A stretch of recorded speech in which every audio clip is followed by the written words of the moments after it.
Salam dostlar, bugünkü mövzumuz nədir? Bizə ən çox verilən suallardan biri isə müəllif nəzarət haqqındadır.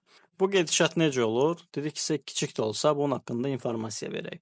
Deyək ki, təmirimiz 3 ay çəkirsə və yaxud da 4 ay çəkirsə, dizaynerimiz ora 3 ay, 4 ay nəzarət edir. Bu həftədə 3 dəfə də ola bilər, 2 dəfə də ola bilər. Bizə ən çox verilən suallardan biri də budur ki, siz Fərdi bəy yalnız ancaq öz dizayn layihələrinizə müəllif nəzarət edirsiniz? Yox, təbii ki. Bu gedişat necə olur?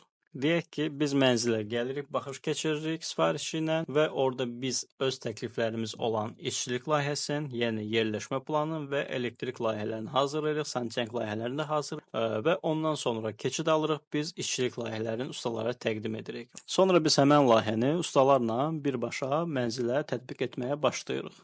Və bu prosedur 3 ay çəkirsə, 4 ay çəkirsə, biz bunu sifarişçi ilə danışdığımız bir kontrakt əsnasında həyata keçiririk.